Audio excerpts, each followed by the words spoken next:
Shalom, shalom bandeko na ngai na méditation na biso na tongo na lopoto kota na partage. Toko partager likambu moko boye oyo ezolobama na ba internet, ezolobama ba télévision pe na minoko ya batu. Ba msusu bazoba Yesu Masi azali le premier né. Ba msusu bazoloba Yesu Masi azali le premier né, mais bana msusu pe bazalaki. Ba msusu bazoloba ke Bible oyo eza kokoma Yesu Masi azali le fils unique, ezali lokuta.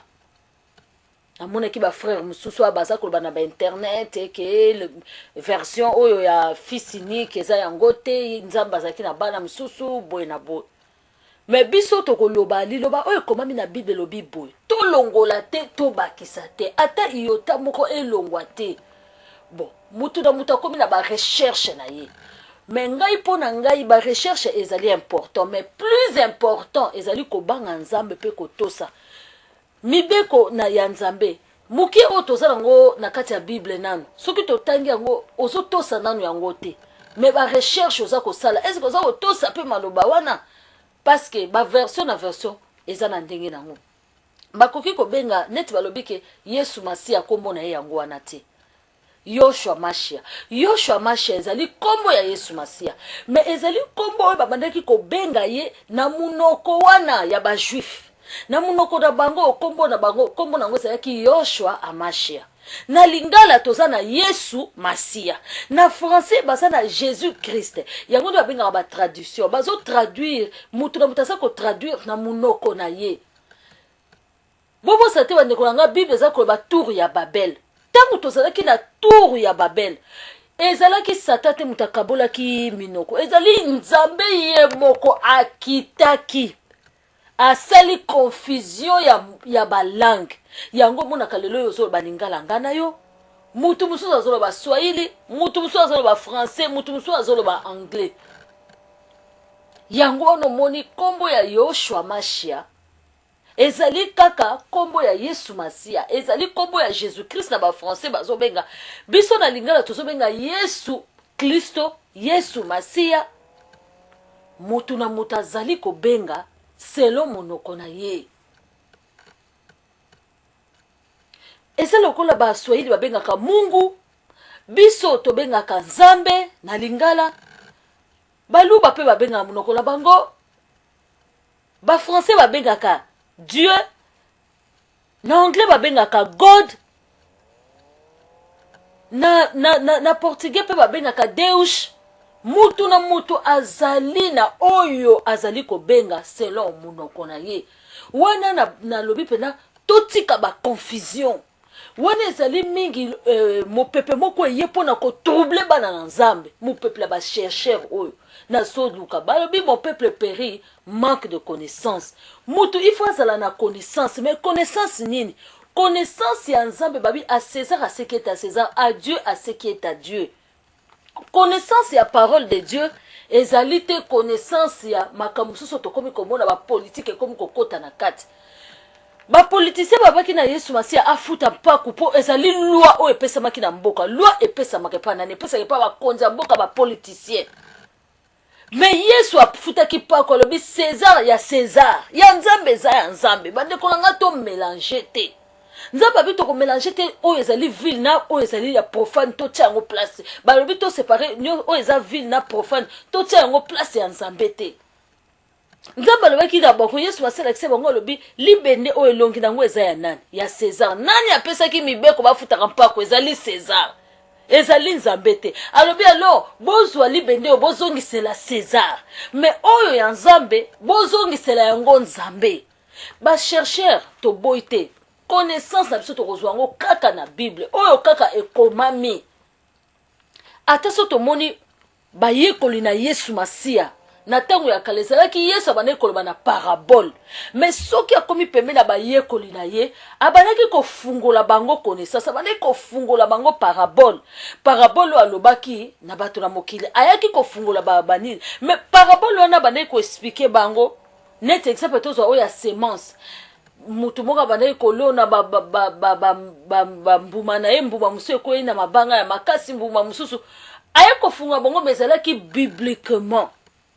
ezalaki kaka na kati ya Bible tobima en dehors ya Bible te ekoma makambo ke Yesu Masiya azalaki mwindu Yesu Masiya ezali nango mabe te mais malamu mingi ezali kobanga Nzambe na kotika lisumu kobanga Nzambe na kotika lisumu akoya ko révéler parce que totali ata ba révélation oyo ya kala ba révélation ya kala toyaki komona ndenge nini ba révélation ka tomona Jean bazo révéler ba makambo ezali céleste bazo révéler que le trône de Dieu bazo révéler ba 4 veillards bazo révéler ba biloko ezalaki ya Nzambe ata Moïse ba révélation Moïse ezalaki ka ba 10 commandements ezalaki rien à voir na makambo politique ezalaki rien à voir na makambo bandeko na ngai bokeba na ba distraction balobi tango asuke kozala pasi pe mawa binzambi ekobime bele mutu na mutu akoloba na lolenge na ye bana na Nzambe bolanda bato wana te bazali ba bon parleur baza kolekisa tango na bango pour rien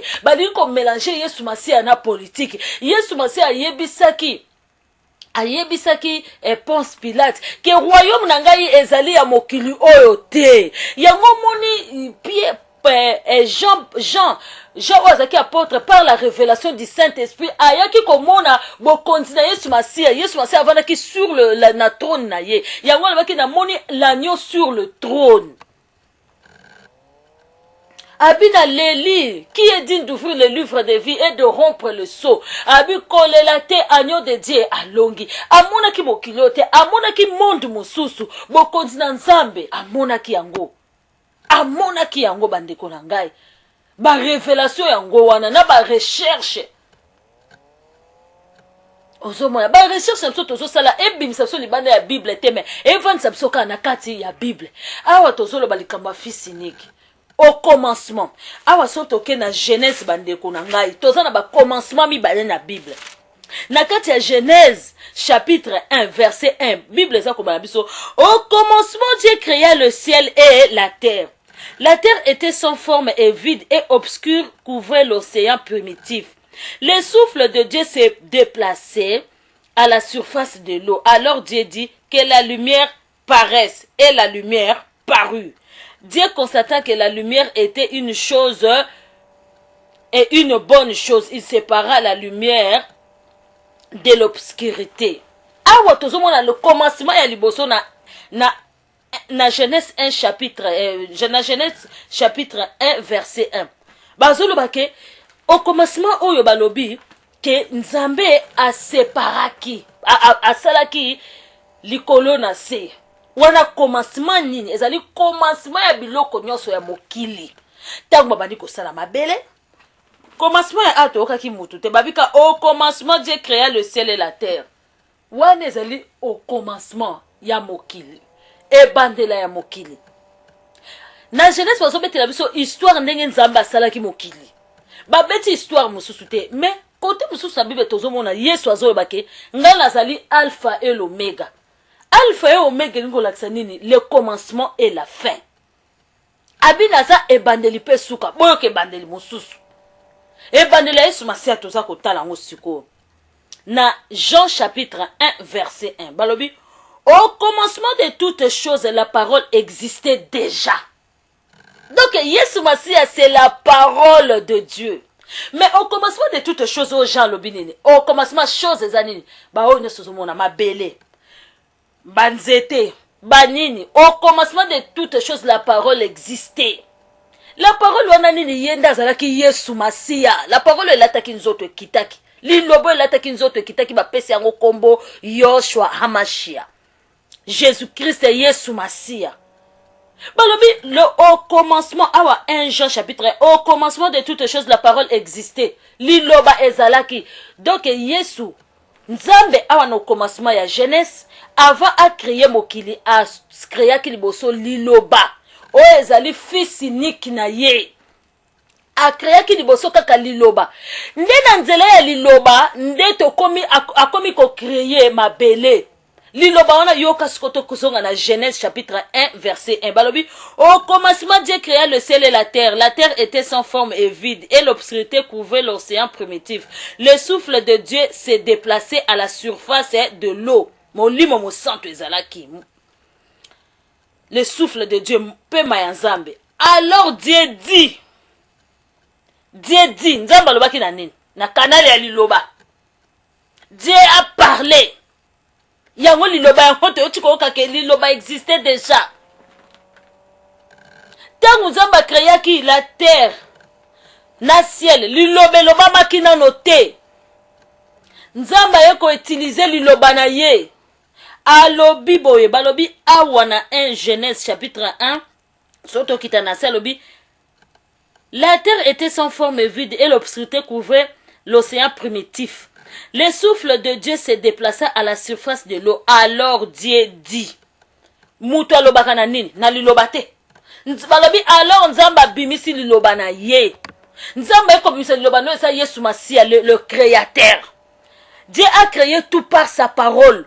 La parole là c'était Jésus. Nzamba a créé les lokonyos na liloba na ye. Liloba na ye zalina ni Yesu Masia. C'est lui qu'on l'appelle la parole de Dieu et le fils unique de Dieu.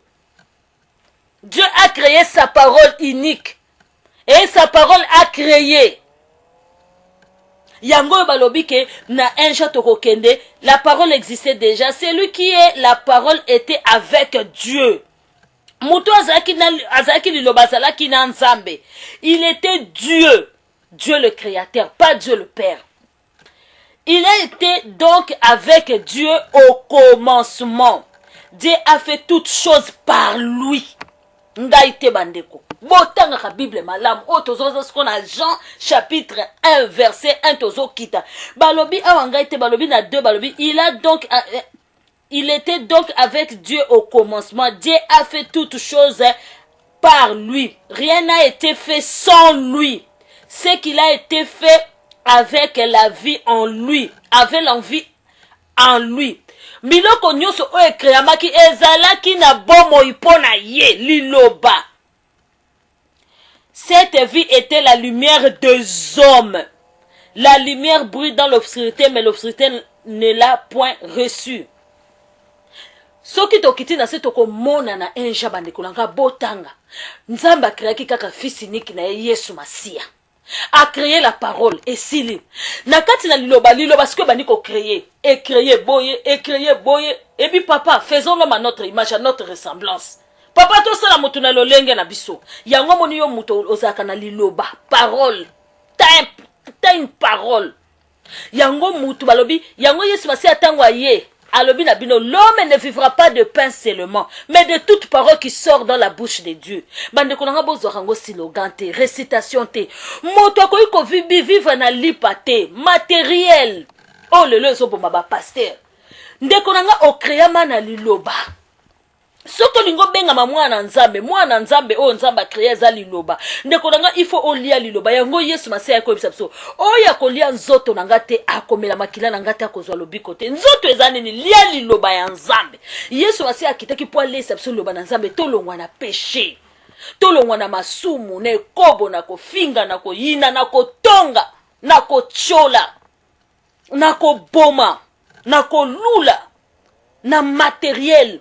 Yango muta ko vivre matériel li pesa matériel muta ko vivre kaka na matérialité mais okolia matériel mais oko vivre na toutes les paroles qui sortent dans la bouche de Dieu parce que c'est lui qui nous a créé son nom c'est la parole. Dieu a utilisé sa parole, Dieu a utilisé son fils pour nous créer. Dieu a utilisé, Nzambe a utilisé mwana na ye alikinda po asala biso balobi tout était créé par lui. Botanga na 1 Jean chapitre 1 muta ko sabinote. Yesu Masia Aza Dieu le Père te, Dieu le Père azali. Yesu Masia azali Dieu le Créateur, oya biso. Parce que le Créateur des créateurs c'est lui Dieu le Père, oya créa. A créé parole mais a utilisé parole pour na ko créer biso. Yangwana tango lobi qui est digne d'ouvrir le livre de vie et de rompre les sceaux. Ba ange même ba boya ki kotala po biso toza la sauver.